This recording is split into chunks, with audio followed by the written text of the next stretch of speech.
Love. Everyone seeks it. Many chase it. Some suffer for it. And most misunderstand it. But what if we told you that love, real love, deep and unwavering, doesn't come from someone else? What if the love you're searching for will never find you, until you master one essential thing? This is the Stoic truth. Today, we explore the ancient wisdom that reveals why love begins only after you master this one internal principle. And when you do, not only will you stop chasing love, you'll become it. The Stoics never wrote poetry about fairy tale romance. They didn't sit under the stars dreaming of soulmates. But don't mistake that for coldness. They understood love, perhaps more deeply than we ever have. They knew love isn't something you beg for. It's not found in attention, in gifts, or sweet words. And it definitely isn't proven by someone staying. To the Stoic, love is something born from inner clarity. And that clarity begins with one practice: self-possession. 1. The illusion of completion.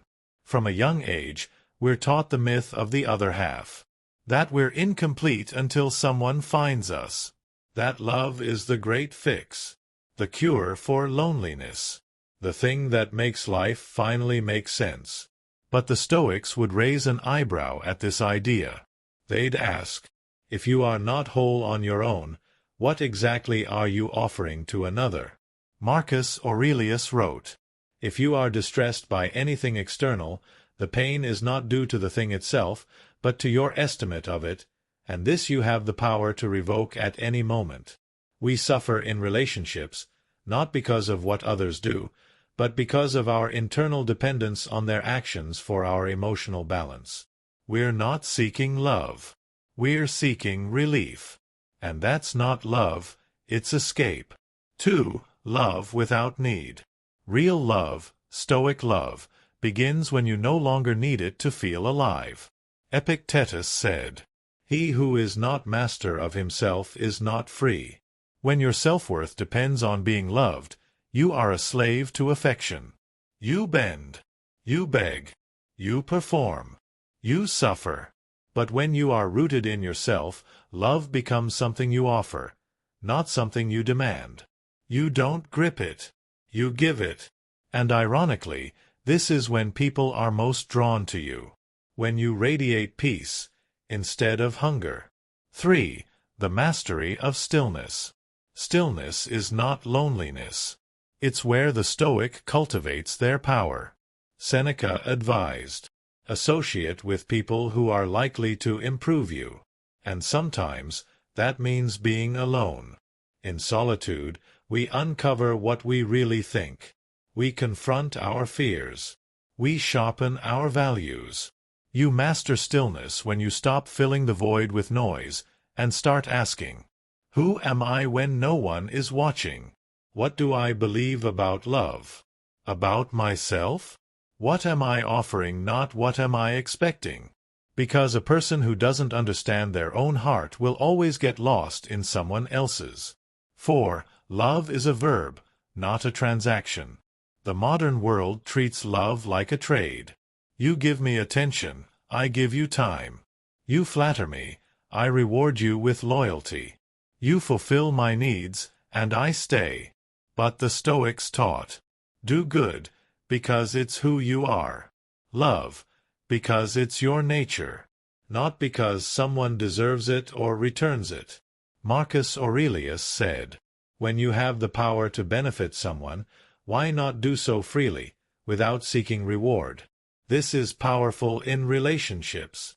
You stop seeing people as solutions, and instead you start contributing to their life, without attachment. That's not weakness. That's the highest form of strength. 5.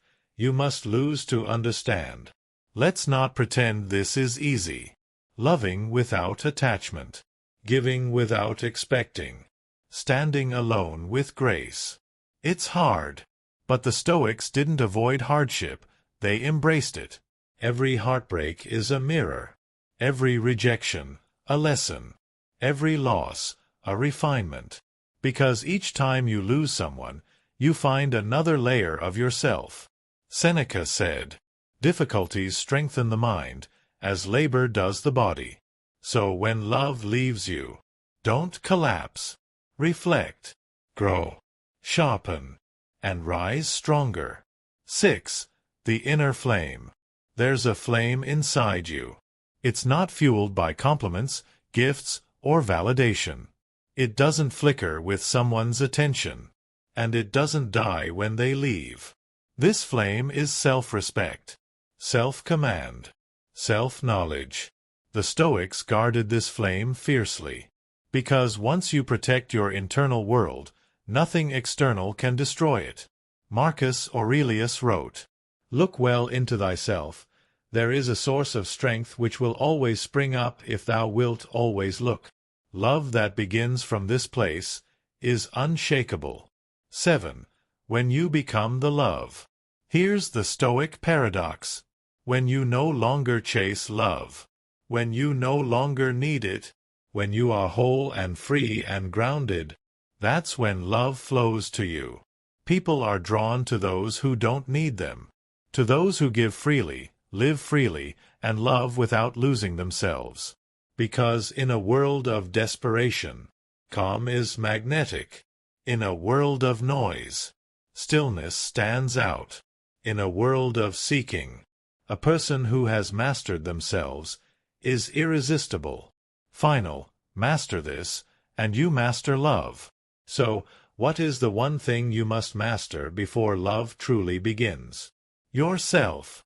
Not just your habits, not just your goals, but your inner foundation, your reactions, your attachments, your self-perception. Until then, you're not truly loving. You're hoping, needing, grasping.